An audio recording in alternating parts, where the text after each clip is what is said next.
ठीक, तो हम लोग बात कर रहे थे कि पतंजलि जी की हमने बात करी थी कि उन्होंने योग को कैसे डिफाइन किया है। फिर हम लोग इस पे आए थे कि एक एक डेफिनेशन हमको लेनी थी भगवत गीता से और एक हमको लेनी थी योग सूत्र से।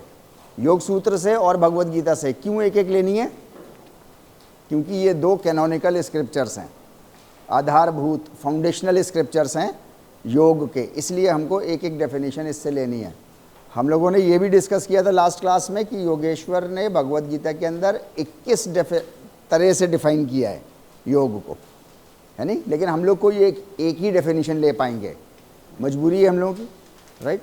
उनके 21 के बारे में हम लोगों ने ये भी बात करी थी कि 21 जो हैं वो एक दूसरे से ऐसा लगता है हमको कि आपस में टकराती भी हैं। क्यों लगता है हमको? इसलिए हमको लगता है, वहाँ कमी नहीं है। अगर कोई इंसान कंट्राडिक्टरी बातें करता है, कंट्राडिक्टरी मतलब विरोधाभासी बातें करता है, तजादी बातें करता है, तो दुनिया में उसके ऊपर कोई भरोसा नहीं करता है, कोई भी नहीं भरोसा करता, राइट। मेरा अपना ऐसा बिलीव है कि योगेश्वर ये काम नहीं कर सकते, वो कंट्राडिक्टरी बातें नहीं कर सकते, वो इस लेवल के आदमी नहीं थे, राइट। हमारी समझ में प्रॉब्लम है कि हम उनकी डेफिनेशंस को समझ नहीं पा रहे। क्या प्रॉब्लम है वो भी हमने डिस्कस की थी। हमारी आपकी जिंदगी से जो है वो रेफरेंस ऑफ लाइफ निकला हुआ है, बेनिफिट टू ऑल मैनकाइंड, ये हमारे आपके उसमें नहीं, कहीं से भी, सब जगह, पूरी दुनिया में हर जगह से, डिक्शनरीज से, वर्ड्स को डिफाइन करने से, सब जगह से निकला हुआ है ये। मैं वर्ड्स के ऊपर क्यों जोर दे रहा हूं? वर्ड्स के ऊपर इसलिए जोर दे रहा हूं क्योंकि वर्ड्स में ही इंसान सोचता है। आप खाली नहीं सोच सकते, बिना वर्ड्स के सोच नहीं सकते कोई चीज। यही तो सोचोगे ना, 30 तारीख लास्ट टीचिंग डे है, वर्ड्स में सोच रहे हैं ना हम। हमेशा इंसान सोचेगा तो वर्ड्स में सोचेगा, कोई चीज मेमोराइज करेगा तो वर्ड्स में करेगा, कुछ बात कहनी है तो वर्ड्स का इस्तेमाल करके करेगा, राइट। तो वर्ड्स हमारे यहां, वर्ड्स ही defined reference to all mankind से नहीं है, जिसकी वजह से सारी प्रॉब्लम्स जो है वो अंडरस्टैंडिंग की हमारी आपकी खड़ी हुई है, राइट। आज की क्लास में हम लोग डिस्कस करने की कोशिश करेंगे कि योगेश्वर जो है वो क्या कह रहे हैं, योग को कैसे डिफाइन कर रहे हैं। आप इसको पढ़ो ज़रा, कोशिश करो। हाँ हाँ,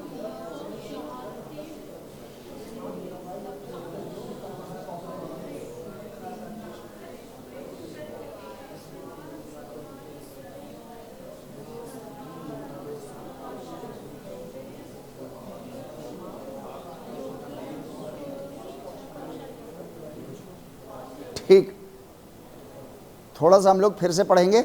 अभी जो है वो शाह अच्छा सा निकालेंगे, है नहीं, शाह अच्छा सा निकालेंगे। चलो फिर से पढ़ें।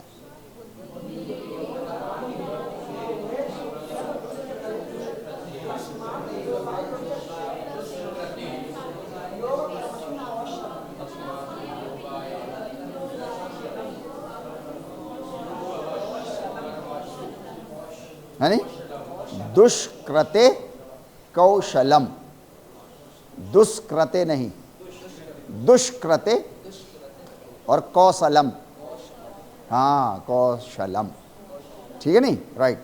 बुद्धि युक्तो जहाति उभे सुकृतः दुष्कृते है नहीं, राइट। तस्माद् योगाय युज्यस्व, तस्माद् योगाय युज्यस्व योगः कर्मसु कौशलम। इतना हिस्सा आपने अक्सर लिखा देखा होगा, कहीं किसी किताब पे, कहीं किसी दीवार पे, ऐसा, योगः कर्मसु कौशलम, राइट।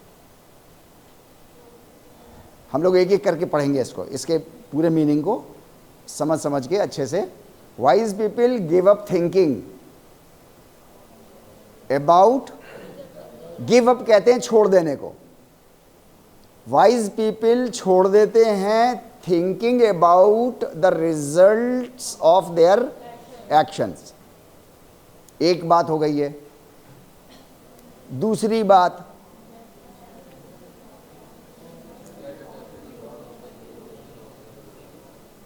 राइट, अपने पूरे जोश के साथ ऊपर वाले के साथ जुड़ जाते हैं।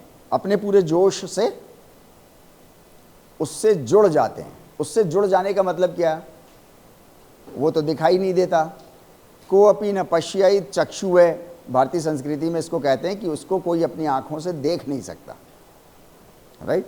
तो जुड़ जाने का मतलब उसका जो पर्पस है उससे जुड़ जाते हैं। ऊपर वाले का जो पर्पस है, जब उससे जुड़ जाते हैं तो इसका मतलब है परमेश्वर से जुड़ जाना, उसको बोलते हैं। ऐसा एक लमसम, एक होते ना, एक वर्ड होता है लमसम, है नहीं। ओवरऑल एक सेंटेंस में अगर कहना हो तो मतलब उससे जुड़ जाते हैं, बस खत्म बात हो। ये कब की भाषा है? 5000 साल पहले की भाषा है। उससे जुड़ जाते हैं। आज इसको कैसे एक्सप्लेन कर रहे हैं हम लोग? आज इसको हम लोग कैसे समझने की कोशिश कर रहे हैं? अगर आज होता तो ऐसे ही कहते क्या, जुड़ जाते हैं? नहीं, तब हम इसको कहते हैं कि रेफरेंस टू लाइफ से जुड़ जाते हैं। अगर आज की भाषा में बोलते इसको तो कैसे बोलते? हाँ, है नहीं, बेनिफिट टू ऑल मैनकाइंड। ऊपर वाले का काम क्या है? Benefit to all mankind. अब वो ये चाहता है कि आप सब उससे जुड़ जाओ, इस काम से सब लोग जुड़ जाओ। अगर इस काम से सब लोग जुड़ गए, इसका मतलब ऊपर वाले से आप जुड़ गए। उसका पर्पस है ये, आप उससे जुड़ गए, राइट। पहले की जुबान में ऐसी बहुत सी बातें बोली जाती थी जो आज के यूथ को समझ में नहीं आती। ऐसी बहुत सी बातें बोलते थे, राइट। उन्हीं में से एक बात ये भी है कि ऊपर वाले से जुड़ जाना, राइट। तो reference to life, benefit to all mankind से जुड़ गए अगर आप, इसका मतलब ऊपर वाले से जुड़ गए, right. Get attached to the lord of the universe. अब आप इसको नीचे ट्रांसलेट ऐसे कर लो, गेट अटैच्ड टू द मतलब, हाँ मतलब get attached to the benefit to all mankind. Get attached to the benefit of all mankind with all devotion.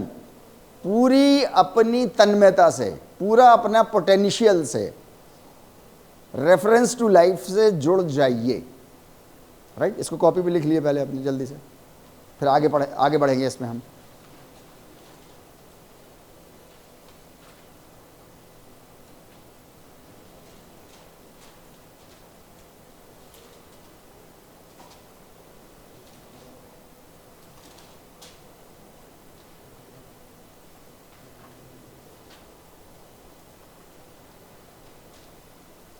तुम्हें जाना हो चले जाओ, ये लोग कर लेंगे, है ना।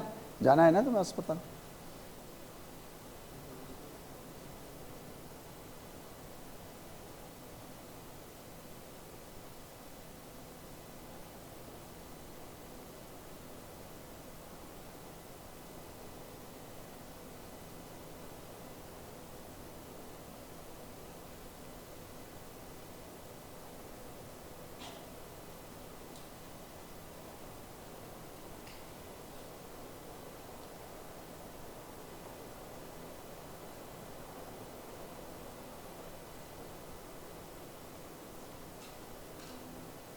Right. Wise people give up thinking about the results of their actions. अपने एक्शंस के रिजल्ट्स से वो नहीं चिपकते, है नहीं। अच्छा, यहां पर एक बात समझने की है, बहुत इंपॉर्टेंट।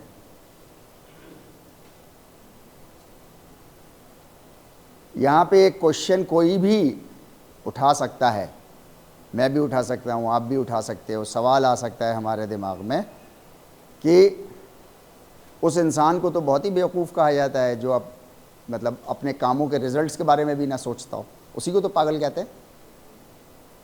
पागल को डिफाइन करो तो कैसे करोगे? जो अपने रिजल्ट, हाँ, अपने कामों के रिजल्ट्स की भी परवाह नहीं कर रहा, किसी के ऊपर भी पत्थर मारे दे रहा है, किसी के ऊपर भी कुछ भी किए दे रहा है, उसी को पागल कहते हैं ना, राइट।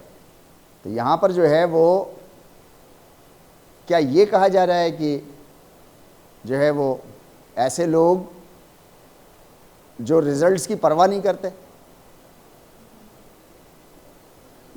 कहा तो यही जा रहा है, give up thinking about the results of their actions. हाँ राइट, है ना। असल में कह कौन रहा है? नंबर वन, वो इंपॉर्टेंट चीज़ है, कह कौन रहा है। नंबर टू, जो कह रहा है उसका पर्पस क्या है? उसका पर्पस क्या है? सारा कहने का उसका पर्पस क्या है? Benefit to all mankind. यहां वो वाइज मैन किसको कह रहे हैं? उन लोगों को कह रहे हैं जो बेनिफिट टू ऑल मैनकाइंड के लिए काम करते हैं। बेनिफिट टू ऑल मैनकाइंड के लिए जो लोग काम करते हैं वो रिजल्ट्स की चिंता नहीं करते कि मुझे क्या मिलेगा पलट के। उनको तो थैंक यू भी नहीं चाहिए, सामने वाले का भला हो जाए, उसको खुशी मिल जाए, अर्थ थोड़ी और ब्यूटीफुल हो जाए, जिस जगह मैं रहता हूं वो थोड़ी और खूबसूरत हो जाए, उसके बदले में उनको थैंक यू भी नहीं चाहिए। दूसरी और चीज़ें तो बहुत बड़ी हो गई, उनको कोई नाम नहीं चाहिए, कोई अपने नाम का पत्थर नहीं चाहिए, कुछ नहीं चाहिए उनको, right. They do not attached with the results of their actions, कुछ नहीं चाहिए उनको, पहली बात। दूसरी बात कि they get attached with the lord of the universe, they get attached with the lord of their universe with full devotion, अपनी पूरी एनर्जी के साथ उस बेनिफिट टू ऑल मैनकाइंड में लगे रहते हैं, बिना रिजल्ट्स की चिंता किए। यहां तक बात क्लियर है? राइट। और वो हर काम एक्सेलेंट वे में करते हैं,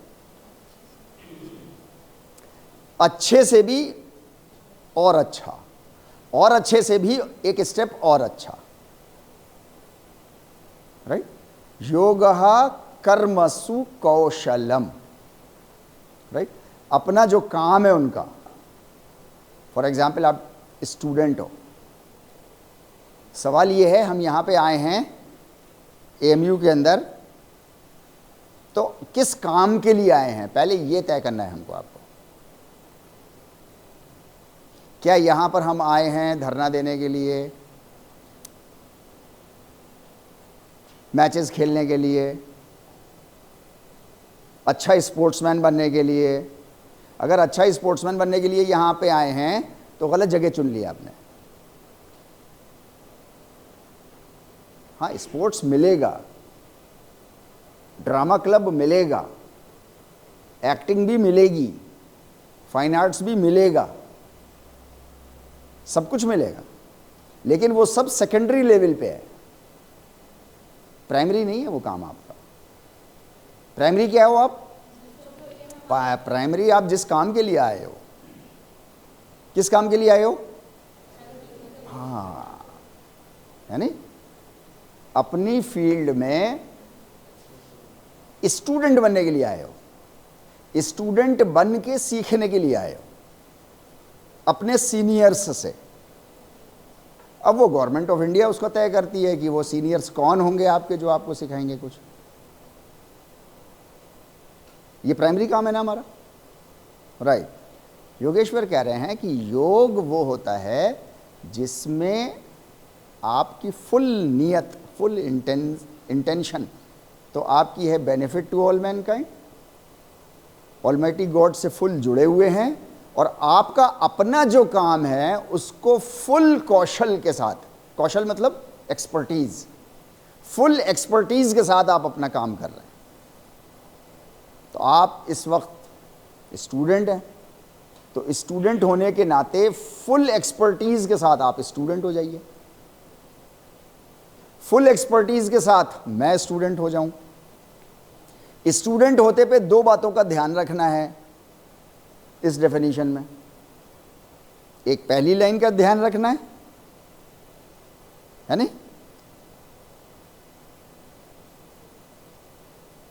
एक्शंस कि रिजल्ट से अटैच्ड नहीं होना है। ज़्यादा से ज़्यादा आप जब स्टूडेंट, एक्सेलेंट स्टूडेंट आप होंगे तो नंबर आपके पीछे पीछे चल रहे होंगे और अटेंडेंस भी आप ही के पीछे पीछे चल रही होगी। अभी तो हमको अटेंडेंस और नंबर्स के पीछे भागना पड़ रहा है क्योंकि हम एक्सेलेंट लेवल पे काम नहीं कर रहे। पूरी ईमानदारी के साथ पूरे डिपार्टमेंट में जिन भी बच्चों को आप समझते हो कि वो एक्सेलेंट लेवल पे काम कर रहा है, अपना स्टूडेंटशिप एक्सेलेंट लेवल पे पूरी कर रहा है, क्या वो अटेंडेंस के पीछे भाग रहा है? उसकी अटेंडेंस देखना, कोई भी हो, XYZ, किसी का नाम नहीं है, जिसको आप समझते हो एक्सेलेंट स्टूडेंट है, उसकी अटेंडेंस लेवल देखना, उसकी मार्किंग लेवल देखना। ये दोनों चीज़ें आगे आगे और आप पीछे पीछे, दोनों में टेंशन किस बात की है, मतलब टेंशन किस में ज़्यादा है? ये दोनों चीज़ें आगे आगे, आप पीछे पीछे भाग रहे हो पकड़ने के लिए, या आप चलते जा रहे हो वो अपने आप पीछे पीछे आती जा रही हैं। ये दोनों चीज़ें कौन सी ज़्यादा बेहतर है? दूसरी वाली कंडीशन ज़्यादा अच्छी है ना, फुल एंजॉयमेंट है इसमें। लेकिन ये वही कर पाएगा जिसको योगेश्वर कह रहे हैं। कौन कर पाएगा? हाँ, जो एक्सेलेंट लेवल पे स्टूडेंट बने हुए होंगे।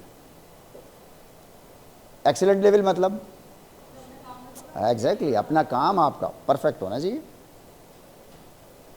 अगर काम आपका, स्टूडेंटशिप आपकी परफेक्ट है तो अटेंडेंस की प्रॉब्लम ही नहीं है, या है प्रॉब्लम तब भी होगी नहीं, सवाल ही पैदा नहीं होता। मार्क्स की प्रॉब्लम होगा, सवाल ही पैदा नहीं होता। JRF की प्रॉब्लम होगी, सवाल ही पैदा नहीं होता। ये सब पीछे पीछे अपने आप आएंगे। अब कोई आदमी दूध देख करके भैंस को ना खरीदे, सिर्फ गोबर देख के कि जो भैंस ज़्यादा गोबर देती हो मैं उसको खरीद लूँ ज़्यादा पैसों में, तो वो तो वाइज मैन नहीं कहला पाएगा ना भाई। तो इसलिए मैं आप लोगों से ये डेफिनेशन मैंने इसलिए ली क्योंकि ये हमारे और आपके काम से डायरेक्ट, इसमें जो है वो योग को डिफाइन ही इस मामले में किया गया है कि जो काम आपने अपनी जिम्मेदारी पे लिया है उस काम को आप परफेक्ट अंदाज में करके दिखा दो, काम को परफेक्ट करके दिखा दो। रिजल्ट पीछे पीछे ऑटोमेटिकली आता रहेगा, अपने आप आता रहेगा। कोई कारण नहीं है। 29 साल की सर्विस में तो मैं कह रहा हूं आपसे, और मुझसे ज़्यादा जो और अनुभवी लोग हैं और टीचर्स भी हैं वो भी आपको यही बात बोलेंगे। कोई कारण नहीं है कि अगर आप अच्छे एक्सेलेंट लेवल पे योग कर्मसु कौशलम, कौशल ले आओ आप अपने स्टूडेंटशिप में, कोई कारण नहीं है कि आप कामयाब ना हो, सफल ना हो, सवाल पैदा नहीं होता। कोई जुगाड़ लगाने की आपको ज़रूरत नहीं पड़ेगी। अगर आप ये तीनों कंडीशंस फुलफिल कर दोगे तो कोई जुगाड़ नहीं, किसी भी तरीके की पॉलिटिकल एफिलिएशन नहीं, किसी भी तरीके का पैसे का खेल नहीं, कुछ नहीं। जो हाईएस्ट अचीवमेंट हो सकता है एक टीचर के लिए, वो हाईएस्ट अचीवमेंट इनिशियल लेवल पर क्या है? किसी सेंट्रल यूनिवर्सिटी में असिस्टेंट प्रोफेसर, ये हाईएस्ट है ना उस वक्त।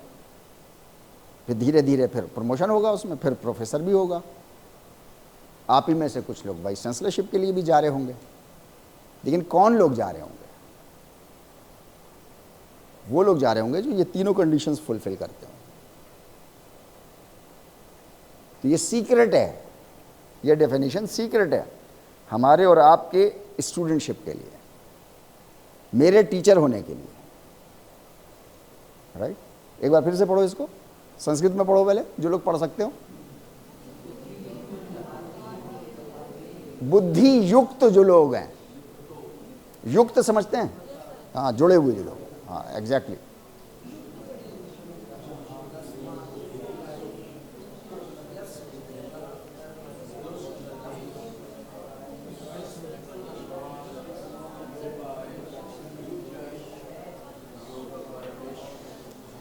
युज्यस्व योगः कर्मसु कौशलम। पीछे सेशनल हुआ हम लोगों का, जिसमें आपको लिखना था ना वो संस्कृत के कुछ, है नहीं।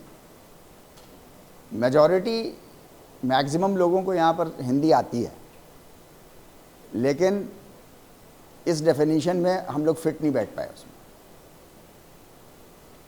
3 बच्चे मतलब जेंडर नहीं, 3 स्टूडेंट्स, 3 बच्चे जो हैं वो फिट बैठे, बाकी फिट नहीं बैठे कोई। अभी आएंगी कॉपी आपके पास, एक आध दिन में आ जाएगी। अटेंडेंस और ऐड कर रहे हैं उसमें हम लोग। क्यों? कर्मसु कौशलम नहीं था। जब था सेशनल उससे एक रात पहले पढ़ा, कॉपी बता देती है कब पढ़ा है किसने, और रटा था और यहां रख लिया था, और कबूतर की तरह उगल लिया भाग, वहां गए घोंसले में कड़ुप सब बाहर, और टीचर की प्लेट में रख दिया, लो खा लो, आप पढ़ते रहो। अब निकालने की कोशिश कर रहे हैं उसमें से, योगेन चित्तस्य पदेन वाचाम मलम शरीरस्य च वैद्यकेना। अब निकाल लें, वो कहीं की बिंदी कहीं लगी है, सा की जगह शाह लिखा हुआ है, पता नहीं क्या क्या। तो मैं यह कह रहा हूँ आप लोगों से, ऐसा नहीं करो। सेकंड सेमेस्टर है, फिर थर्ड भी आएगा। थर्ड के लिए पहली क्लास से कंप्यूटर लैपटॉप चाहिए, पहले भी बता चुका हूँ, अभी आज इस वक्त फिर बता रहा हूँ। अभी टाइम है, ख़रीद लेना जिनके पास नहीं है। आपका अपना लैपटॉप, अभी टाइम है, बहुत टाइम है, 4 महीने अभी, है ना। 1 अगस्त से क्लास होगी, अप्रैल मई जून जुलाई, 4 महीने पूरा, 120 दिन है, ठीक है। तो इसलिए जो है नहीं, वो कभी भी हो, मुझे नहीं पता, समर वेकेशन तो वाइस चांसलर मैडम बताएंगी कब होगी, लेकिन पहले तो 27 मई तक पेपर ही दे लो। 27 मई तक आपके पेपर होने, 27 मई तक पेपर दो, फिर उसके बाद आपकी छुट्टी है आपकी, हमारी नहीं है लेकिन आपकी छुट्टी है। फिर तो 1 अगस्त को आएंगे लौट के हम लोग,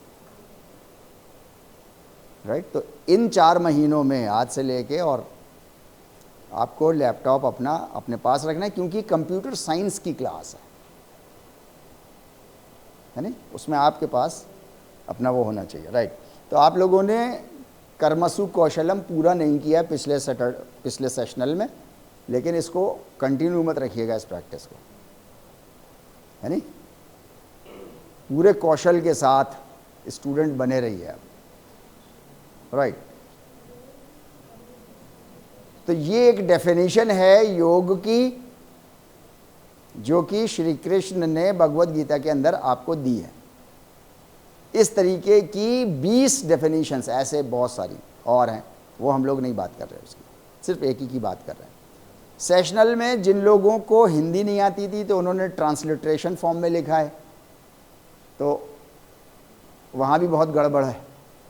तो जो लोग ट्रांसलिट्रेशन फॉर्म के हैं तो वो लोग भी थोड़ी सी, और क्योंकि आप लोग देखो योग एजुकेशन में हो इस वक्त, है नहीं, तो इसको तो आपको मतलब संस्कृत टेक्स्ट लैंग्वेज ही वही है, या उसका ट्रांसलिट्रेशन अगर नहीं आता है तो वो तो करना ही करना है हर हाल में। तो इसलिए अच्छा जो चीज़ करनी है तो क्यों ना अच्छे से करें उसको, मेरा अपना मानना है, बाकी आपकी मर्जी है। लेकिन आप लोगों ने पीछे सेशनल अच्छा नहीं किया है, 3 स्टूडेंट्स ने अच्छा किया, ठीक है नहीं, राइट। दुनिया का सबसे बड़ा स्ट्रेस फैक्टर, स्ट्रेस साइकोलॉजी से रिलेटेड चीज़ है। अमेरिकन साइकोलॉजिकल एसोसिएशन दुनिया की सबसे बड़ी साइकोलॉजिकल एसोसिएशन है। अमेरिकन साइकोलॉजिकल एसोसिएशन दुनिया की सबसे बड़ी एसोसिएशन है साइकोलॉजी की, और वो कहती है कि दुनिया का सबसे बड़ा स्ट्रेस फैक्टर, बहुत सारे स्ट्रेस फैक्टर्स बताती है वो, जैसे इकोनॉमी, बीमारी, स्ट्रेस फैक्टर है ना वो।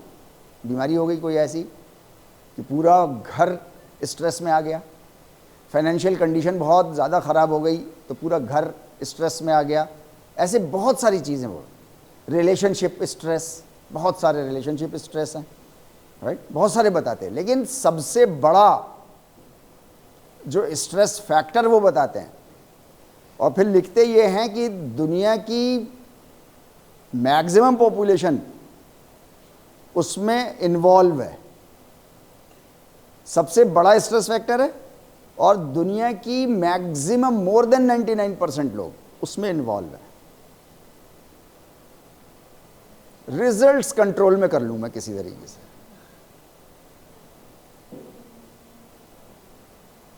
मैं क्रिकेट में मेहनत कर रहा हूं, फुटबॉल में मेहनत कर रही हूं, तो मैं इंडियन टीम में पहुंच जाऊं किसी भी तरीके से, मैकियावेली आइडियोलॉजी, किसी भी तरीके से।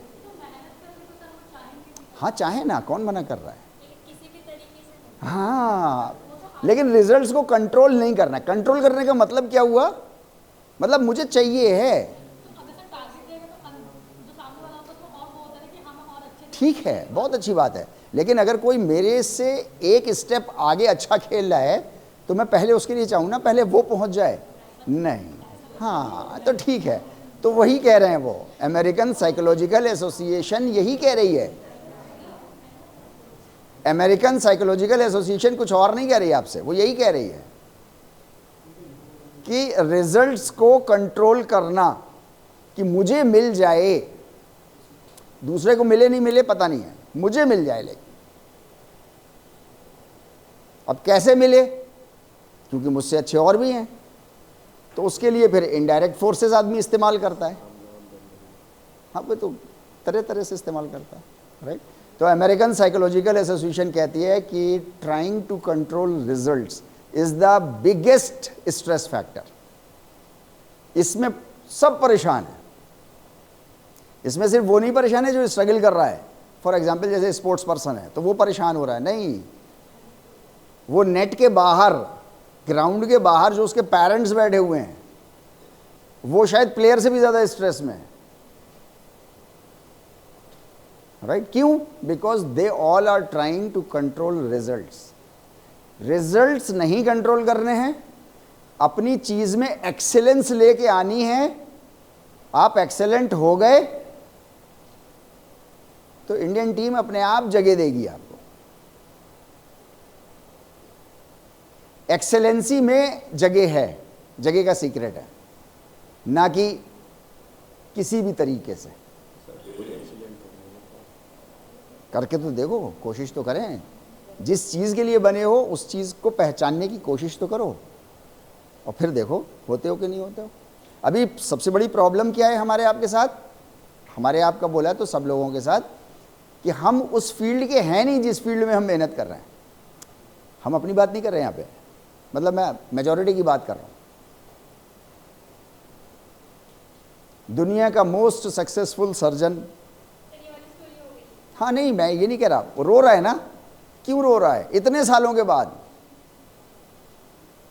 क्योंकि वो वहां नहीं जा पाया जहां वो अंदर से चाह रहा था, यार। तो इतने सालों स्ट्रेस में रहा होगा ना किसी ना किसी तरीके से, वहां आके टूट गया, वो टूट गया तो दुनिया को पता चल गया। ये तो एक आदमी का पता चल गया, ऐसे ही हम और आप भी होंगे बहुत सारे, राइट। मैं नहीं हूं, मैं परफेक्ट फिजिकल एजुकेशन के लिए बना हूं, क्योंकि मैं इस चीज में थकता नहीं हूं, कुछ भी हो जाए, जितना थकेंगे उतना मजा आएगा।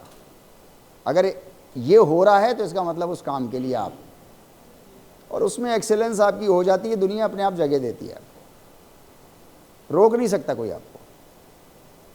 लेकिन वो चुनी हुई चीज सही होनी चाहिए, ये इंपॉर्टेंट है। यूथ को वो गाइडेंस नहीं मिल पाती कि उसको जाना कहाँ है। माँ बाप उसको ठूसे रहते हैं, इंजीनियरिंग, हाँ IIT, MBBS, कोटा, फलाना ढिमाका, सुसाइड, पंखे, 1.5 मीटर रस्सी, साला, right. You can not control results, but American psychological association क्या कहती है? You can control your actions.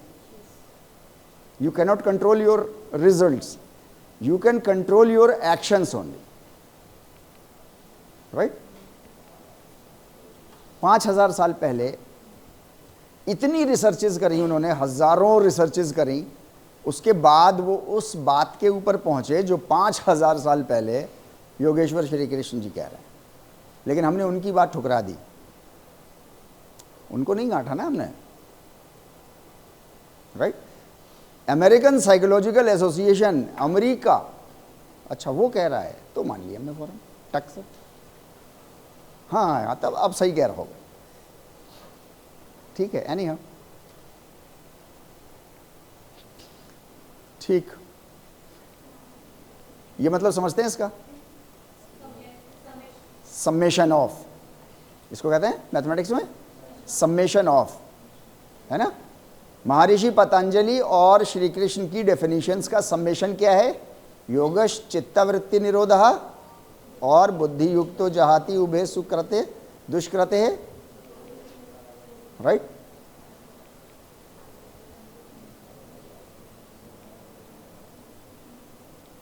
ये मैंने उर्दू को हिंदी में ट्रांसलिटरेट किया है, पढ़ के देखो जरा इसको।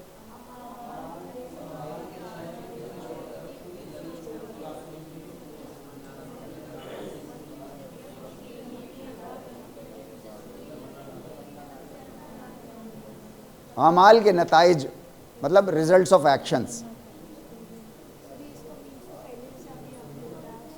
हाँ हाँ उसी का है, लेकिन मैं कह रहा हूं अब मैंने उर्दू को ट्रांसलिटरेट किया है हिंदी में, मैं ये कह रहा हूं।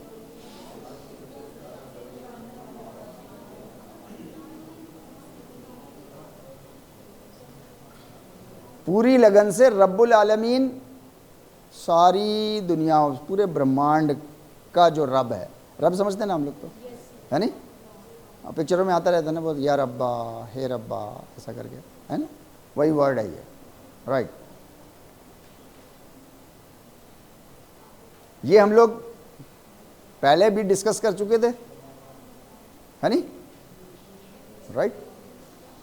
इसको कहते हैं योग की भाषा में योग क्षेम वाह,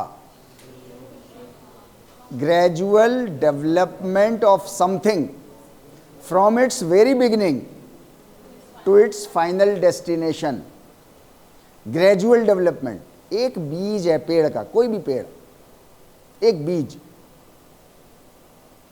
आपने मिट्टी में दबाया, मेहनत करी, कुछ दिनों के बाद एक कल्ला फूटा, फाइनल डेस्टिनेशन, जिस चीज़ का बीज था वो पूरा बन जाए। आम का बीज था, आम बन गया, चावल का बीज था, चावल बन गया, बरगद का बीज था, बरगद बन गया। तो gradual development of something from its very beginning, शुरू पहले दिन से, पहले मोमेंट से, और आखिर तक उसको डेवलप करके दे देना, इसको योग क्षेम वाह के नाम से कहते हैं, राइट। ये सब मैं एक्स्ट्रा आपको भेज दूंगा, इसमें कोई वो नहीं है, राइट। ये पहले भी आ चुका है, ये नहीं आया, ये आया चुका है, ओके,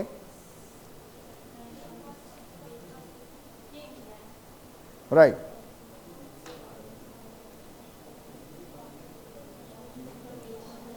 ह्यूमंस विद ह्यूमैनिटी अगर अर्थ पर आ जाएं, दुनिया के जो बड़े नोबेल लियोरेट सोशोलॉजिस्ट हैं, साइकोलॉजिस्ट हैं, या दूसरी और फील्ड के लोग हैं जो एक्सपर्ट्स हैं, जो इस पे काम कर रहे हैं, वो कह रहे हैं कि अर्थ से ह्यूमंस विद ह्यूमैनिटी मिसिंग है, ह्यूमंस विद ह्यूमैनिटी मिसिंग है। योग ये चाह रहा है कि ह्यूमंस अपनी कैरेक्टरिस्टिक पे, ह्यूमंस की कैरेक्टरिस्टिक क्या है? ह्यूमैनिटी। एनिमल्स की एनिमलिज्म, भाई जानवर जानवर, और इंसान इंसान। ये इंसान की जो इंसानियत है, इसके बिना इंसान जिंदा है सब। योग ये कह रहा है कि ह्यूमंस विद ह्यूमैनिटी आ जाएं, सब सारे ह्यूमंस ह्यूमैनिटी के सेंस पे आ जाएं, सब लोग अगर आ गए तो अर्थ विल स्पार्कल, स्पार्कल कहते हैं जगमगा उठना। इसको जो है वो योग सूत्र के अंदर कहा गया है ऋतम भरा तत्र प्रज्ञा, ऋतम भरा तत्र प्रज्ञा। अरे बहुत सारी बातें हैं, मैं कह रहा हूं ना आपसे, हमारे पास 4 महीने हैं, 3 महीने हैं, हम लोग पूरा योग हम धर्मेंद्र जी से नहीं बात कर पाए अभी तक।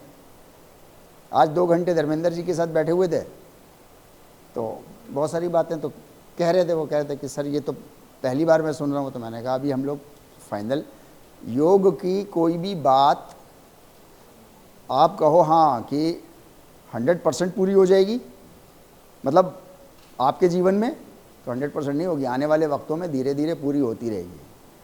हमारा मसला ये है कि हमें जहाँ तक हम कोशिश कर सकते हो वहाँ तक हम कर लें। योग की आखिरी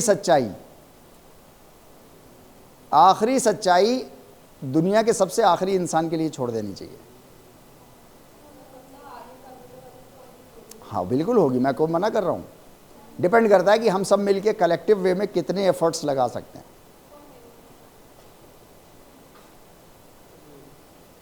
मुझे नहीं पता, हो सकता है कि अगर हम लोग उतने रिक्वायर, देखो हर चीज़ के लिए एक कंबाइंड एफर्ट सही होते हैं। मेरे आपकी माँ, बहन, बीवी या कोई भी घर में खाना पकाने वाला अकेला खाना अपने दम पे नहीं पका सकता है।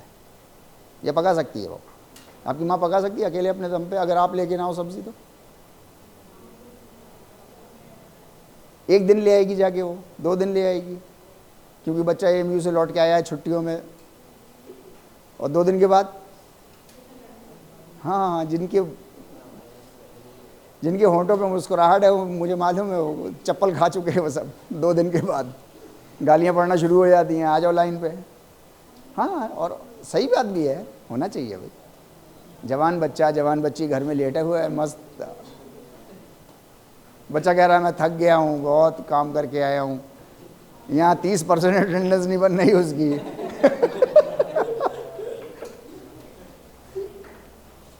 है नहीं, 70 में 6 नंबर आए हैं एग्ज़ाम में। ये बातें माँ बापों को मालूम नहीं है कि ऐसा हो रहा है बच्चों के साथ। बच्चा ये कर रहा है, घर जा रहा है तो कह रहा है मैं बहुत थका हुआ हूँ। वहाँ बहुत सुबह से दौड़ाते हैं जानवरों की तरह, राइट। एनी हाउ, वो 2.1 था। तो 2.1 में हमारे जो है वो स्क्रिप्चर्स थे और डेफिनेशंस थी। 2 डेफिनेशंस हमने बात करी, ठीक है नहीं। 2.2 में आपके कैरेक्टरिस्टिक्स हैं। जो लोग योग की प्रिंसिपल्स को नहीं मानते तो उनका नेचर कैसा हो जाता है, उस नेचर को हम लोग कहीं ना कहीं अपने अंदर देखते रहें। तो इसमें 10 में से 8, किसी को 7, किसी को 10 में से 10, सब मिल जाएगा, अपने ही अंदर मिलेगा। क्यों? क्योंकि हम ऐसे वातावरण में जी रहे हैं जहाँ पर योगिक प्रिंसिपल्स नहीं है, इसलिए हमारा नेचर भी वैसा बन गया है। अगर वो प्रिंसिपल्स के अनुसार अगर समाज हो जाए तो हमारा नेचर भी फिर ऑल टुगेदर चेंज, फिर ये कैरेक्टरिस्टिक्स नहीं मिलेंगी जहाँ पर हर इंसान दूसरे इंसान को मौका तलाशने के चक्कर में, ज़बरदस्ती करने के चक्कर में, फिर वो सब नहीं होगा, राइट। तो वो कैरेक्टरिस्टिक्स जमा की हैं ताकि वो कैरेक्टरिस्टिक हमको अपने अंदर दिखाई दे, अपने अंदर, दूसरों के अंदर नहीं। स्वाध्याय, योग के अष्टांग योग आपने पढ़े, यम नियम है नहीं, आसन प्रत्याहार, वो तो है ही सारा। यम नियम में आपने पढ़ा है स्वाध्याय, तप, स्वाध्याय, ईश्वर प्रणिधान, है ना, राइट। स्वाध्याय, स्वयं का अध्याय, अपना चैप्टर खोलना। दूसरों का चैप्टर तो आए दिन खोलते हैं हम सब, जिसे गॉसिपिंग कहते हैं। उसमें दूसरों का चैप्टर ही खोलता है, अपना नहीं खोलता ना। हाँ, अपना तो संभाल के रखता है आदमी, तकिए के गिलाफ की तरह से चढ़ा के रखता है, बड़ा खूबसूरत सा ऊपर बन के रहता है। दूसरों का चैप्टर खूब खोलता है। नहीं, योग कहता है अपना चैप्टर खोलो। स्वाध्याय, स्वयं का अध्ययन, इसको अंग्रेजी में क्या कहते हैं, साइकोलॉजी की फील्ड में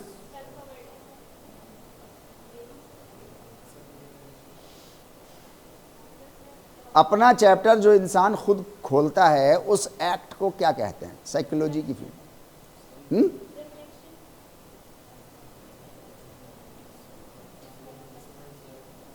इसकी एक टेक्निकल वो है, एक वर्ड है, आपको मालूम है वो वर्ड?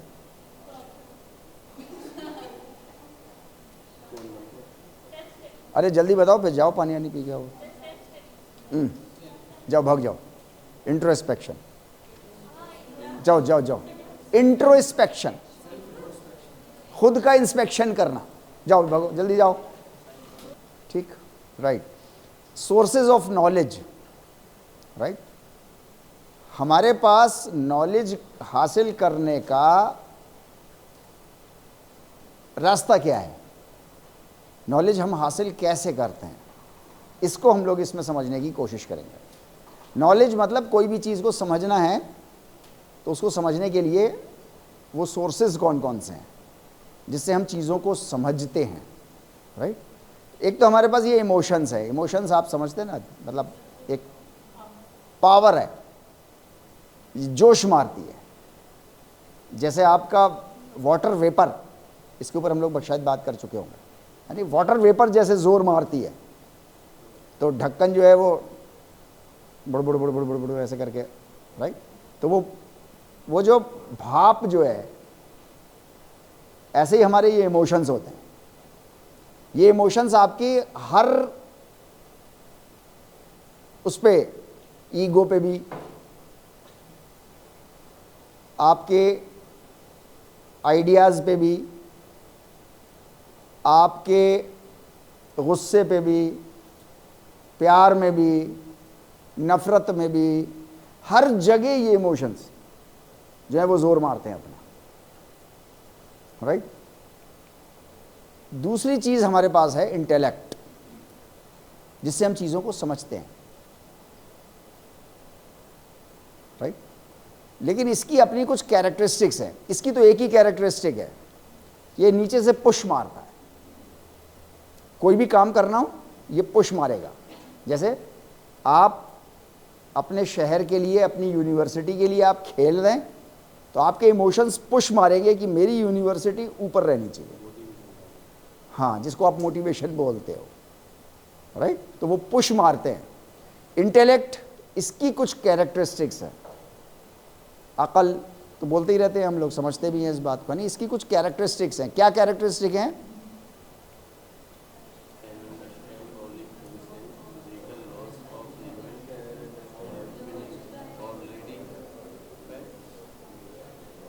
अकल की ये पहली कैरेक्टरिस्टिक है कि वो फिजिकल लॉज को समझ पाती है। बस फिजिकल लॉज मतलब दुनिया में जो कुछ भी आपको होता दिखाई दे रहा है, पेड़ कैसे निकलता है ज़मीन से, प्रोसेस पहले नहीं पता था इंसानों को, आज की डेट में पता है, अकल ने पता लगा लिया। सूरज कैसे निकलता है और कैसे डूबता है, पहले लोगों को नहीं पता था, अब पता है। अब तो ये भी पता चल गया गैलीलियो के बाद से कि सूरज निकलता नहीं है ना डूबता है। हाँ, ये तो हम रोज़ाना जो है वो आटा पिसाने जाते हैं, है नहीं, अर्थ घूमती है। हमारी ऐसी भाषा में बहुत सारे सेंटेंसेस हैं जो हम लोग ऐसे ही बोलते हैं। क्या अलीगढ़ स्टेशन आ गया क्या? अबे चल तुम रहे हो, स्टेशन के आ गया, आगे वो थोड़ी चल रहा है जो आएगा, हम पहुंच गए क्या। लेकिन हम कैसे बोलते हैं? ऐसे ही बोलते हैं ना, ये हमारे सेंटेंसेस हैं, राइट। तो अकल जो है वो हमारी जो मैकेनिकल चीज़ें होती हैं उनको समझती है। कोई स्किल कैसे डेवलप होगी, किस उम्र के बच्चों के अंदर कौन सी स्किल कब डेवलप हो जाएगी। आपको क्या लगता है कि एक छोटा बच्चा है जो 7-8 साल का, उसने क्रिकेट खेलना भी शुरू किया है और आप उसको पहले दिन से हेलीकॉप्टर शॉट लगवाओ तो क्या लगा देगा वो धोनी सर का? नहीं, उसके लिए एक परफेक्ट कोई एक न्यूरोमस्कुलर कोऑर्डिनेशन कैरेक्टरिस्टिक चाहिए होगी, कुछ मिनिमम मसल्स की पावर चाहिए होगी, तभी तो कर पाएगा ना वो काम। तो एक एज होगी कोई जहां जाके फिर वो कर सकता है। राइट। तो ये फिजिकल लॉज होते हैं सारे, इनको पता कर लेती है। जैसे वो ये पता कर लेगी कि मर्डर कैसे हुआ है, फिजिकल लॉज के तहत ही हुआ होगा ना। कोई प्लान बना होगा, फिर उसको जब एग्जीक्यूट किया होगा तो फिजिकल लॉज से किया होगा। कहीं से आए होंगे, कहीं से कुछ ख़रीदा होगा, कहीं उसको फ़ोन करके कहीं बुलाया होगा, कुछ होगा, कुछ भी है, XYZ। तो अकल इन सब चीज़ों को पहचान जाती है। किनको? जो फिजिकल लॉज होते हैं। नंबर 1 इसकी ये कैरेक्टरिस्टिक है। नंबर 2, ये हमेशा चीज़ों को पीसेस में छोटा छोटा करके समझती है, एज ए होल नहीं समझ सकती। अब देख लो, हम लोग 2.3 तक आए हैं, एज ए होल नहीं आ गए, शुरू किया और ख़त्म हो गए 2.3 नहीं, छोटे छोटे टुकड़ों में समझते समझते समझते समझते यहाँ तक पहुँचे। और अकल को भी समझाने के लिए अब टुकड़े टुकड़े ही इस्तेमाल कर रहे हैं अभी भी। मतलब दुनिया की कोई भी चीज़ आपको अगर समझनी है तो उसको छोटे छोटे पीसेस में अलग अलग करना पड़ेगा, और तब आपको समझ में आएगा कि ये है क्या चीज़। जैसे आप पत्ती ले जाओ, फूल ले जाओ किसी साइंटिस्ट के पास, उसके साइंटिस्ट के पास, उससे पता करो कि इसके अंदर, पत्ती के अंदर कैरेक्टरिस्टिक क्या है। तो वो क्या करेगा? उस पत्ती को सूंघेगा, मसलेगा। वो मशीन एक होती है, वो बड़ी ज़ोर से चलती है, 5000 10,000 RPM पे, है नहीं, घर्र करके। क्या कहते हैं उसको? एक मशीन होती है जो लेबोरेटरीज में रखी रहती है, सेंट्रीफ्यूज नहीं, उसमें टेस्ट ट्यूब्स डाल देते हैं बहुत सारे, मिक्स करना होता है ना बहुत हाई फ्रीक्वेंसी पे, सुर बहुत तेज़ चलती है वो मशीन, राइट। वो सेंट्रीफ्यूज मशीन में उसको पत्ती को डाल देगा और आपको शाम तक बता देगा कि इसके अंदर कितना कार्बोहाइड्रेट है, कितना प्रोटीन है, कितना ऑयल है, इसके अंदर स्मेलिंग फैक्टर कौन सा है, वो सब बता देगा। अकल हमेशा चीज़ों को पीसेस कर करके समझने की कोशिश करती है। उस साइंटिस्ट से शाम को कहो, लाओ अच्छा पत्ती दे दो मेरी वापस, तो पत्ती नहीं दे पाएगा वो। क्यों? क्योंकि वो तो तोड़ दी उसने, कट गई सब समझने के लिए। तो अकल हमेशा चीज़ों को काट काट के, छोटे छोटे टुकड़ों में कर करके ही समझ पाती है, एज ए होल नहीं समझ सकती, कभी भी नहीं समझ सकती। ये इसकी दूसरी पहली कैरेक्टरिस्टिक क्या है इसकी? हाँ, मतलब जो लॉ, फिजिकल लॉज हैं उनको समझती है, इंपॉर्टेंट है बहुत ही। जो काम हो चुके हैं या हो रहे हैं उनको समझ जाती है, ठीक। देन ये जब कोई चीज़ हासिल कर लेती है, कोई चीज़ प्राप्त कर लेती है, तो अकल फ़ौरन एक और बात भी आपको सिखाती है, हाँ ये तो मेरी है, मैं क्यों इसको शेयर करूं किसी और से। कोई भी चीज़ XYZ, जैसे आपके पास है, आपने बड़ी मेहनत करी, डिग्री ले ली, मास्टर्स कर लिया, JRF क्वालिफाई कर लिया, असिस्टेंट प्रोफेसर हो गए, 2.5 लाख रुपए अब आपको तनख्वाह मिलने लगी। अब योग के आप जो है वो आपसे कहा जा रहा है कि योग कह रहा है कि अपनी ज़रूरत पूरी करो, बाकी का बचा हुआ समाज को वापस करो। आपकी अकल फ़ौरन आपको समझाएगी, क्यों दे दूं, वाई, मैंने हासिल किया है, क्यों दूं। तो अकल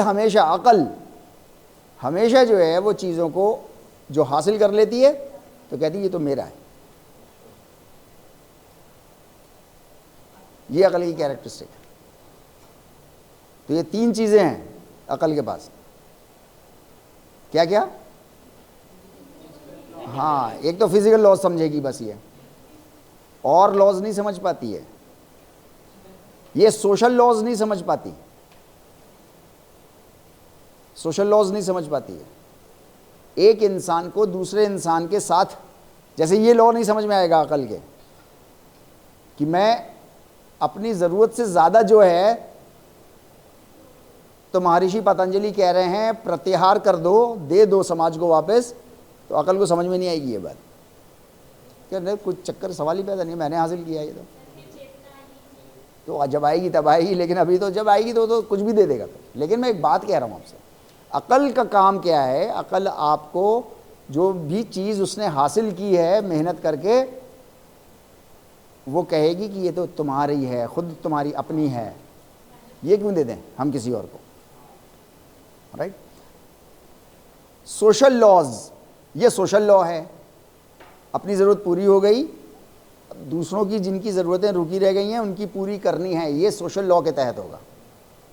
ये सोशल लॉ अकल को समझ में नहीं आता, इसके लिए अलग से आपको बताया जाता है। निर्ममा, प्रत्याहार, अपरिग्रह, फिर बहुत सारी चीज़ें आपको तरह तरह से समझाई जाती हैं, वो सोशल लॉज हैं। योग जितना भी है वो सब सोशल लॉज हैं, वो सोशल डायनामिक्स समझता है। अकल सोशल डायनामिक्स नहीं समझ सकती। अकल सिर्फ इन 3 कैरेक्टरिस्टिक्स पे चल के समझती है। ये बात इंपॉर्टेंट है, इसको समझ लीजिए आप लोग। देन है नहीं, ये हमारे फोर्स ऑफ एग्जिस्टेंस हैं। इनके पास कोई इंटेलिजेंस अपनी नहीं होती। इनको तो आप टेम्पू हाई कर दो, चढ़ा दो और झोंक देगा, ऐसे ही होता है ना, है नहीं?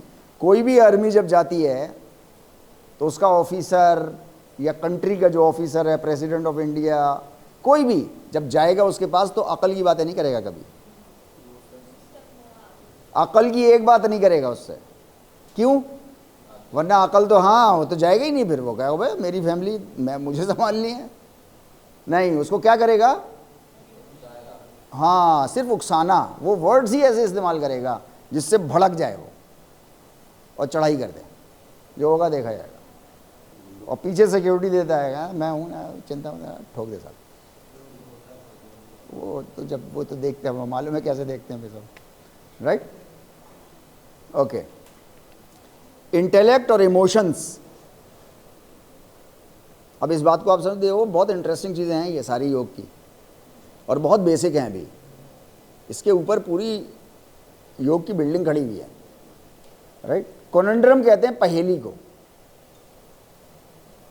पहेली, अकल और इमोशंस की पहेली है एक बहुत बड़ी, जो गुत्थी हमसे और आपसे सुलझ नहीं रही है। वो क्या पहेली है? उस पहेली के बारे में मैं आपसे बात कर रहा हूं। इन दोनों का एक दूसरे से इनवर्स रिलेशन है। इनवर्स कहते हैं, हाँ, मतलब एक उठती है तो दूसरी गिरती है, राइट? फॉर एग्जाम्पल, इमोशंस अगर आपके उठे, हाँ, तो बुद्धि कम हो जाएगी। अब आप देखो, गुस्सा आया, फिर अकल के काम नहीं करता आदमी। वो तो फिर जब गुस्सा ठंडा हो गया, मतलब इमोशंस जब डाउन हुए, तो अकल ऊपर आ गई। ये इंपॉर्टेंट चीज़ है, इसको समझने की ज़रूरत है। मैंने आपको बोला ना, कोई भी देश की आर्मी जब भी लड़ने जा रही है तो हमेशा उसके इमोशंस को ऊपर उठाया जा रहा है, ताकि उसकी बुद्धि नीचे हो जाए। ऑटोमेटिकली नीचे हो जाएगी, ये पता है उनको, साइकोलॉजिस्ट ने सब समझा रखा ऑफिसर्स को, और ये ठोक जाएंगे। उसके बाद अपने हाथों को देखेंगे कि यार क्या हो, हाँ हमने क्या कर दिया। ऐसे ही होता है या नहीं होता है? तो इमोशंस आपके जैसे जैसे बढ़ते जाएंगे, वैसे वैसे अकल आपकी डाउन होती जाएगी। गुस्सा, प्यार, नफरत, कुछ भी इस तरीके की चीज़ें, फ्रस्ट्रेशंस, डिप्रेशन, एंजाइटी, स्ट्रेस, ये सारे जैसे जैसे बढ़ते जाएंगे, इंटेलेक्ट नीचे आती जाएगी। आदमी सुसाइड क्यों कर रहा है? सुसाइड बढ़ती जा रही है ना, सुसाइड का रेट बढ़ रहा है, घट रहा है? तो बढ़ रहा है। क्यों बढ़ रहा है? हाँ, क्योंकि आदमी इमोशनल ऊपर होता जा रहा है, तो इंटेलेक्ट नीचे होती जा रही है। इंटेलेक्ट नीचे हो रही है तो उसको समझ में नहीं आ रहा कि रास्ता कहाँ है। इमोशंस के पास तो है नहीं कोई इंटेलिजेंस। मसला है यहाँ रास्ते का, रास्ता दिख नहीं रहा उसको, क्योंकि ये नीचे हो गई है। ये ऊपर उठे किसी तरीके से तो उसको कुछ दिखाई देना शुरू हो। ऐसा नहीं है दुनिया खत्म हो गई, है नहीं? कुछ तो, कोई तो रास्ता होगा, ऐसा हो नहीं सकता, राइट? इंसान अंधा हो जाता है। इमोशंस बढ़े और इंटेलेक्ट नीचे हुई तो इंसान ख़त्म। फिर उससे आप जानवरों के लेवल का कोई भी काम करा लो, कुछ भी, किसी भी तरीके का, राइट। यहां अब स्टेटमेंट बहुत इंपॉर्टेंट है, इंटेलेक्ट मस्ट कंट्रोल अवर इमोशंस।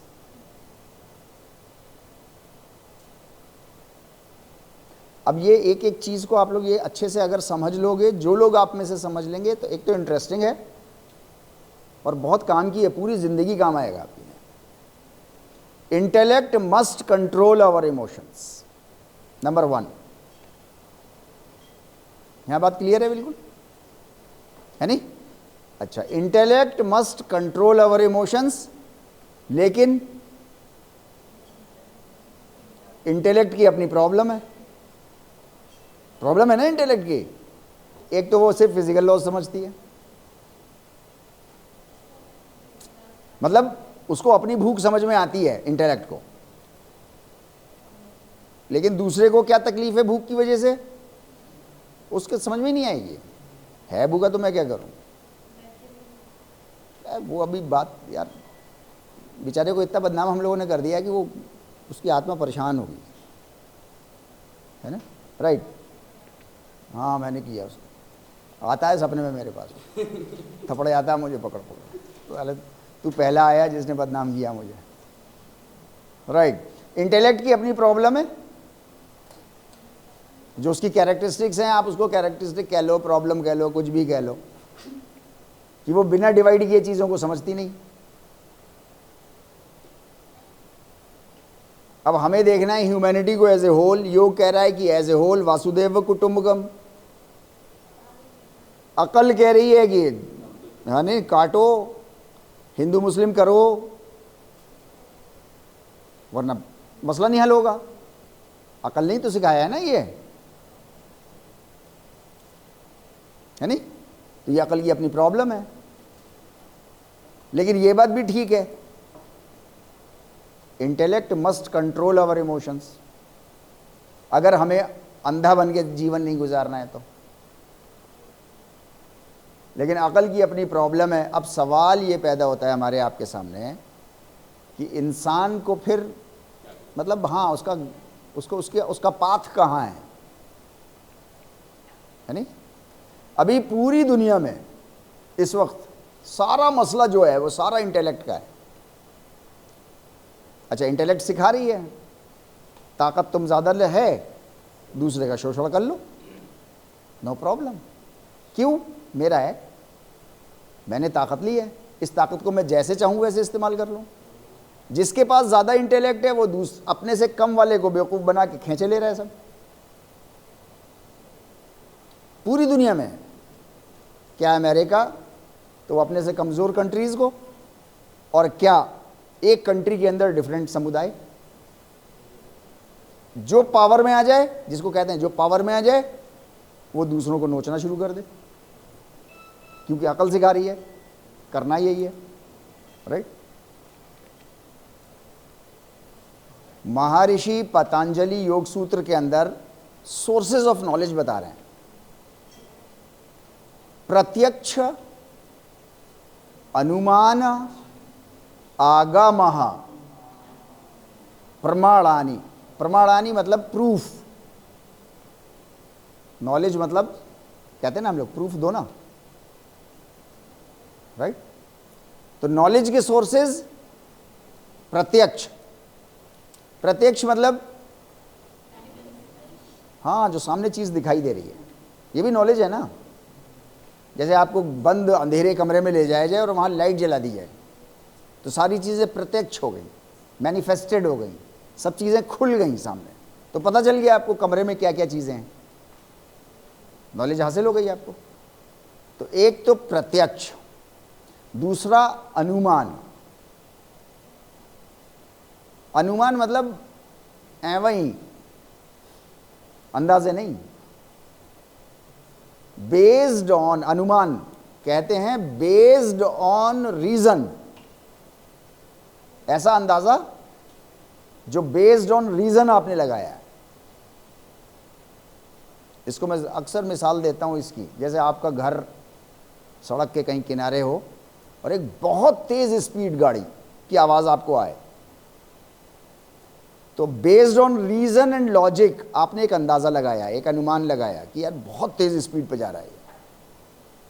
सही है बात, है नहीं? अच्छा, फिर उसने ब्रेक मारे, आपने कुछ नहीं देखा है, आप तो अपने कमरे में पढ़ रहे हो, बहुत तेज़ ब्रेक की आवाज़ आई, ज़रूरी नहीं उसी गाड़ी की हो, लेकिन आपने अनुमान लगा लिया उसी की है, क्योंकि रीज़न यही कह रहा है, लॉजिक यही कह रही है नहीं? अच्छा, फिर उसके बाद थोड़ी देर के बाद आपको धड़ाम की आवाज़ भी आई, आपने हो गया काम। अच्छा, सारी चीज़ें आपने देखी नहीं है, अनुमान। अच्छा, अनुमान मतलब ये परियों की कहानी नहीं हो रही, ये सब रीज़न पे बेस्ड है सारी चीज़। फिर कोई चीखा, तो आपने गया एक, ऐसी है ना? अच्छा, अब आप बताओ आपके अनुमान का क्या हाल होगा अगर आपको वो चीख अपनी माँ की नज़र आ जाए तो? वो तो किसी से भी ठुक सकता है ना, वो आपके भाई से ठुक गया है, माँ से ठुक गया है, उस वक्त अनुमान किस लेवल का होगा? जैसा भी होगा। अब उसमें इमोशंस भी आ जाएंगे बहुत सारे, अब इमोशंस जोर मारना शुरू करेंगे। अभी तक नहीं मार रहे थे जोर, अभी तक आप एनालिसिस कर रहे थे, अब पुश भी लगा, अब आप भागे, है नहीं?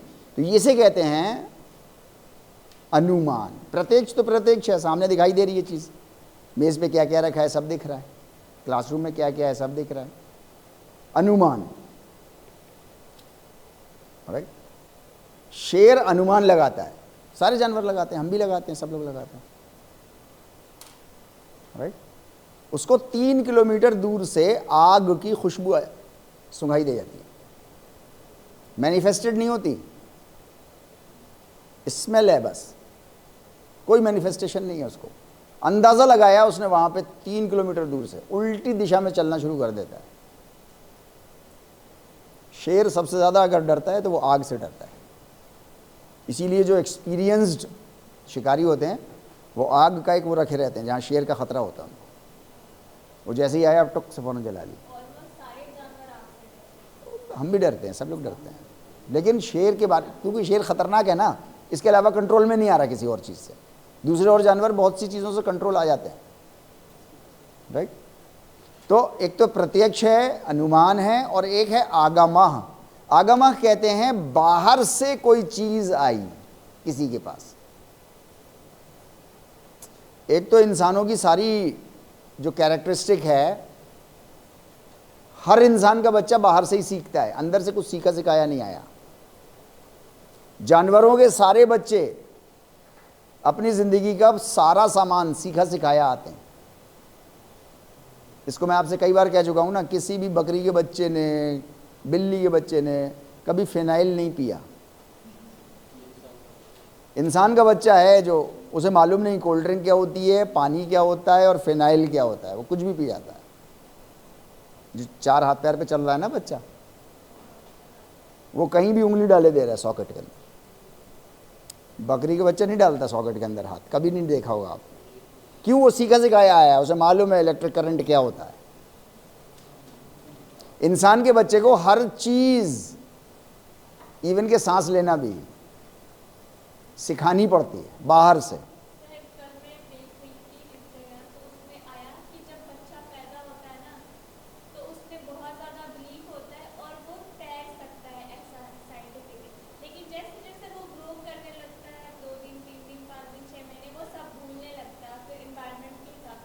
सही, माँ के पेट के अंदर से बच्चा आया है,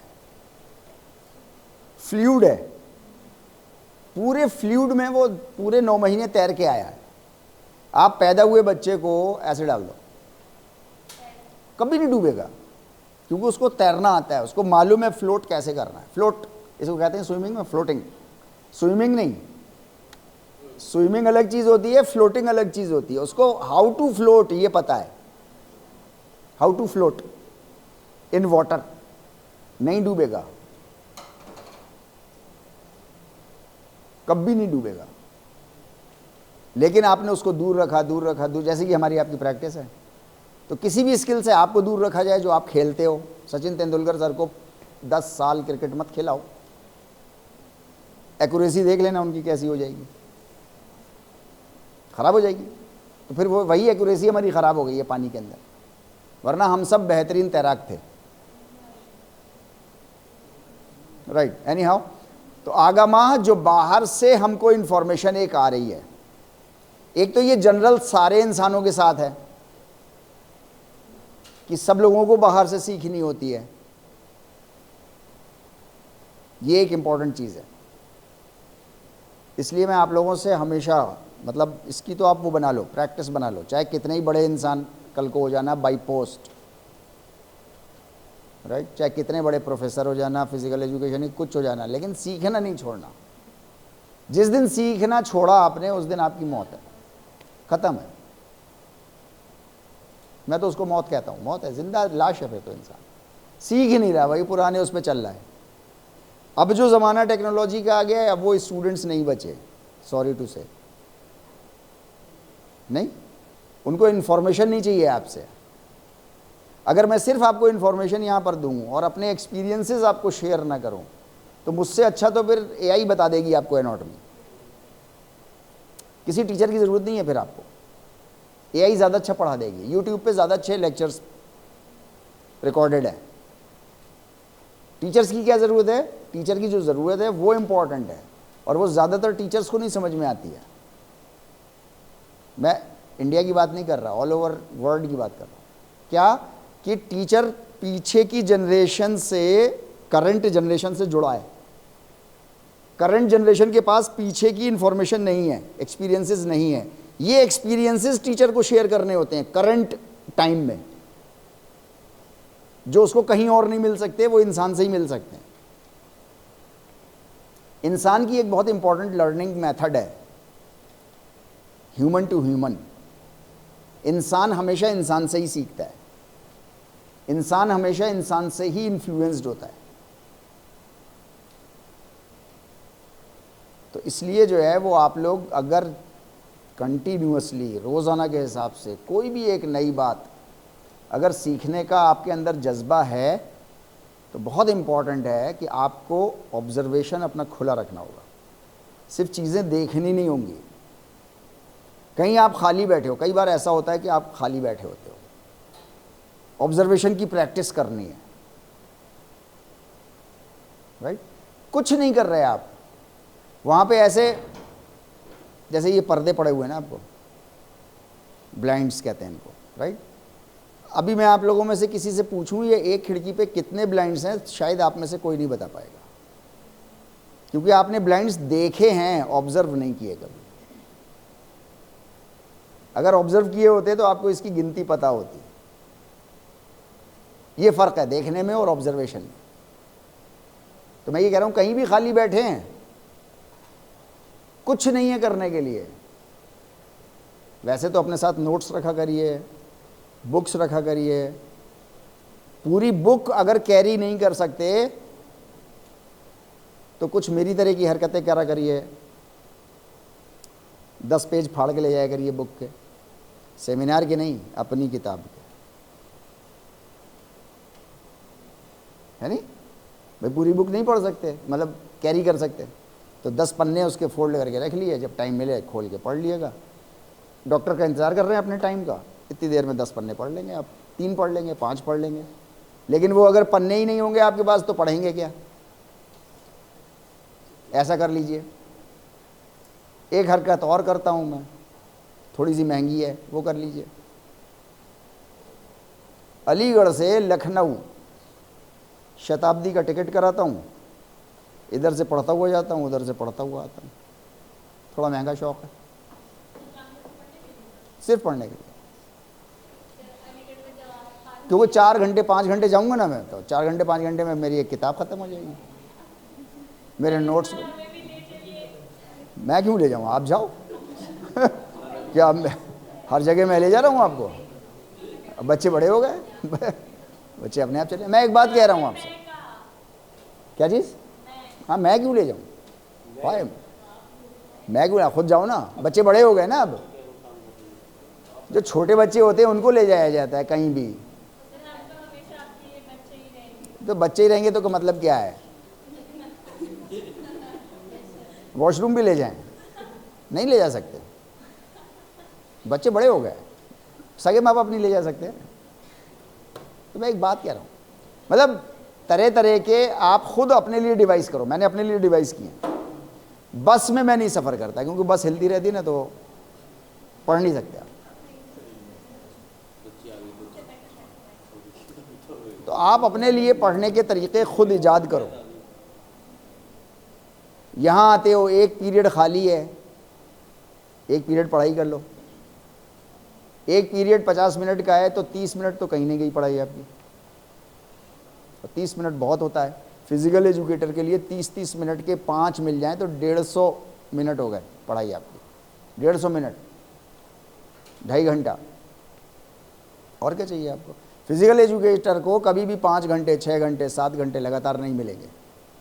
आर्ट्स फैकल्टी के किसी भी बच्चे को जब चाहे वो 6 घंटे पढ़ सकता है लगातार। आप 6 घंटे लगातार नहीं पढ़ सकते, लेकिन आधे आधे घंटे करके 6 घंटे पढ़ सकते हैं। मैंने ज़िंदगी भर यही किया है, जब से बीपीएड का स्टूडेंट रहा हूँ तब से लेके और आज तक, अभी तक की आदत बना लो, नॉट टू वेस्ट टाइम। फिर ये शिकायत आपकी दूर हो जाएगी कि मुझे टाइम ही नहीं मिलता। एमपीएड शुरू में नहीं था, 3-4 महीने फिर आ गया था, तो एमपीएड हमने यहीं से किया। तो मैं एक बात कह रहा हूँ आप लोगों से कि अपने तरीक़े खुद डिवाइस करो कि कैसे पढ़ सकते हो, क्योंकि शेड्यूल यही रहना है आपका। हमारे टाइम पे भी यही था। और एक बात और याद रख लेना हमेशा, जेआरएफ अगर आप लोग स्टूडेंटशिप में क्वालिफाई कर लोगे तो हो जाएगा, बाद में 80% चांसेस है नहीं हो पाएगा, सवाल ही पैदा नहीं होता। क्योंकि जितने बड़े होते जाओगे जिम्मेदारियां उतनी आती जाएंगी ना ज़्यादा। अभी माँ बाप ने, सब लोगों ने आपको फ्री छोड़ा हुआ है, पढ़ लो, जाओ बेटा, है ना, कर लो दुनिया मुट्ठी में। तो स्टूडेंट होते होते मास्टर्स फाइनल तक आपके पास टाइम है, आप जेआरएफ कर सकते हो। उसके बाद टाइम नहीं है आपके पास, फिर 80% चांसेस है नहीं होगा। फिर ये चाहे मेरी बात मान लो, चाहे मेरा श्राप मान लो, कुछ भी मान लो, नहीं कर पाओ, नहीं कर पाओ। या अनुभव कह लो मेरा। मैं एग्जाम्पल दे रहा हूँ आपको, अपने चैम्बर में हमारे यहाँ औसाफ है, ड्यूरिंग स्टूडेंट, मास्टर्स का स्टूडेंट था, जेआरएफ क्वालिफाई कर लिया उसने। हमारे यहाँ उसके अलावा 6 और हैं मेरे साथ, स्टूडेंटशिप में नहीं कर पाए, आज तक नहीं कर पाए, आज तक। स्टूडेंट के बाद नहीं कर पाओगे, मतलब कर लोगे फिर सब कुछ छोड़ना पड़ेगा। अभी सब कुछ छूटा हुआ है ऑलरेडी आपका, सिर्फ पढ़ने के लिए, फ़र्क है। तो इसलिए अभी से सीरियस हो जाओ, और ये सही टाइम है आपका बिल्कुल। अगर आप अपनी समर वेकेशन अच्छी गुजार दो, कर्मसु कौशलम, सारी छुट्टियां अच्छी गुजार लो, अभी आज के दिन अच्छे गुजार लो। बीपीएड के 2 बच्चे हैं, नाम नहीं बताऊंगा, अभी हैं हमारे साथ ही हैं, हम मेरे और आपके साथ 2 बच्चे हैं जिन्होंने नेट क्वालिफाई कर लिया है। बीपीएड के 2 बच्चे नेट क्वालिफाई कर लिया उन्होंने, लेकिन वो दोनों मेरे पास आए बस ये इन्फॉर्मेशन देने के लिए, सर आप मेरे आइडियल हैं, हम आपको बता रहे हैं, आप किसी को नहीं बताइएगा। मैंने कहा नहीं बताऊंगा, लेकिन ये तो बताऊंगा कि मेरे 2 बच्चे हैं, डिपार्टमेंट में हैं, अभी सांस ले रहे हैं हमारे आपके साथ, और मास्टर्स के हैं, वो बीपीएड के हैं। अब तो इंडियन गवर्नमेंट ने कर दिया ना, कोई भी कर सकता है, सब आ जाओ। गवर्नमेंट को क्या, उसको तो नोट मिल रहे हैं ना आप। हाँ, तो कर सकते हैं, आप भी कर सकते हैं, नहीं कर सकते आप? हाँ, डिपेंड करता है समय कैसा गुजार रहे हो आप अपना।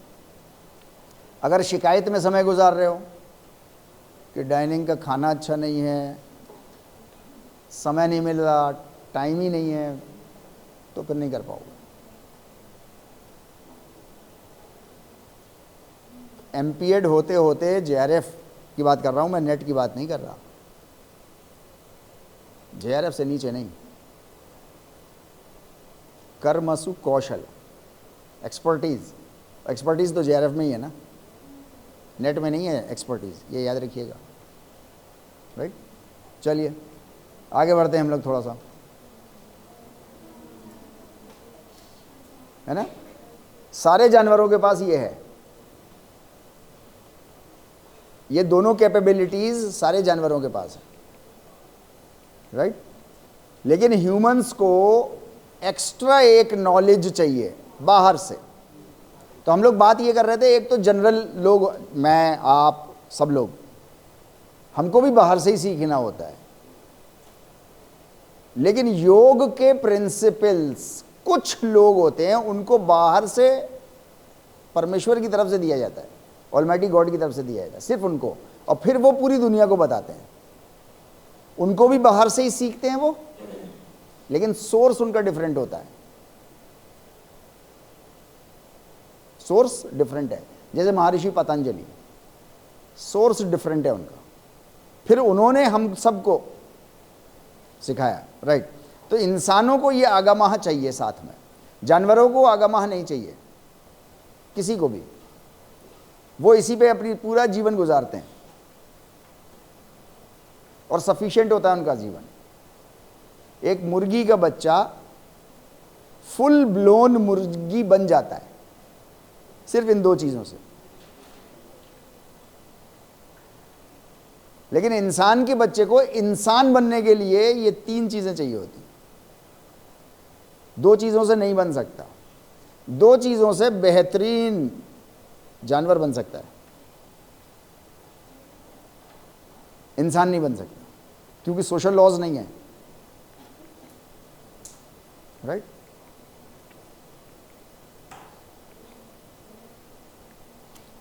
जानवरों को क्यों नहीं चाहिए आगामा? हाँ, उनके पास फ्री विल नहीं है, वो मजबूर पैदा किए गए हैं। मतलब शेर मजबूर है ना, बेस्ट क्वालिटी का सेब रख दो, मजबूर है, वो नहीं खा पाएगा, भूखा मर जाएगा। बकरी के सामने बेस्ट क्वालिटी का गोश्त रख दो, भूखी मर जाएगी, मजबूर है। क्या इंसान भी ऐसे ही मजबूर है?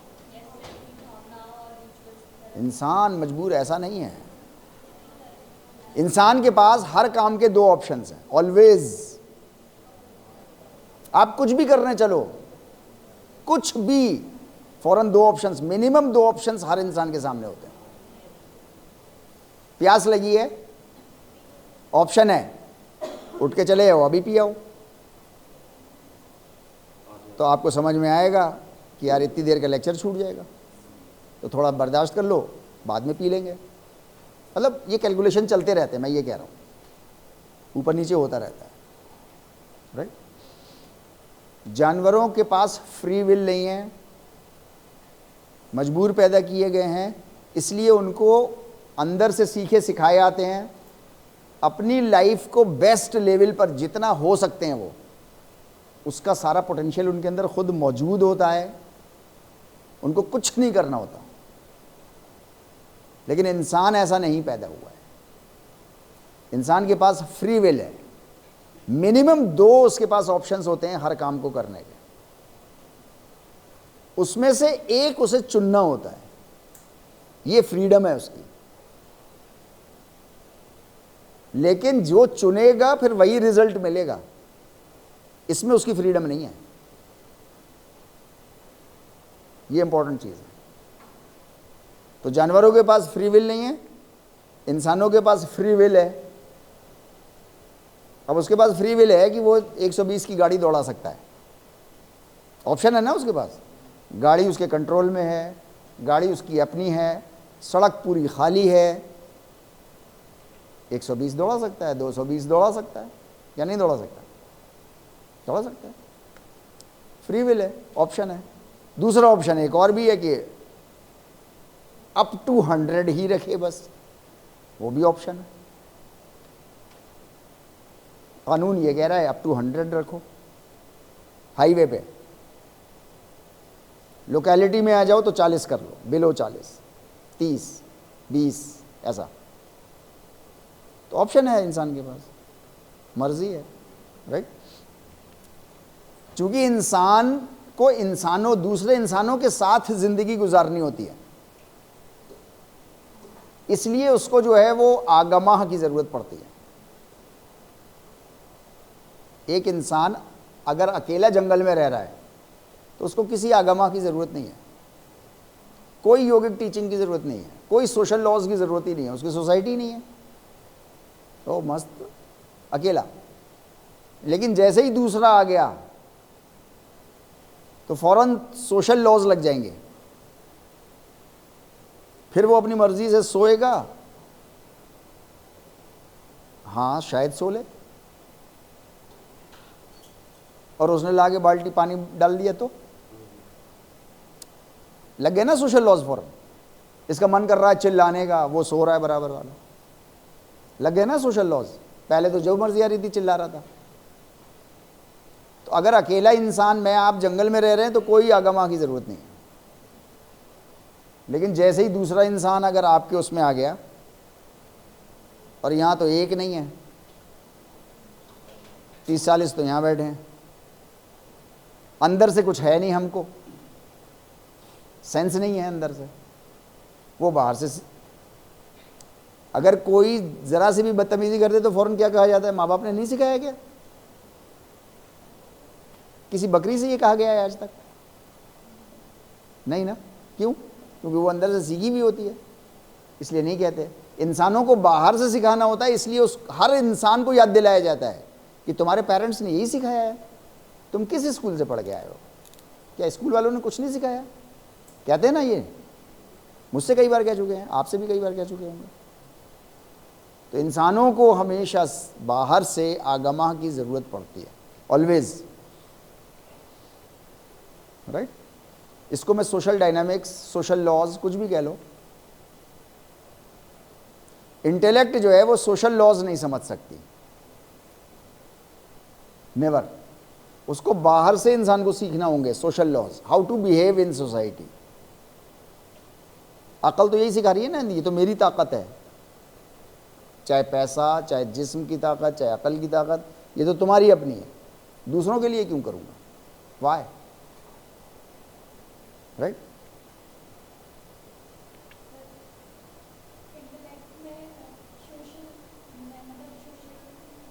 Social laws,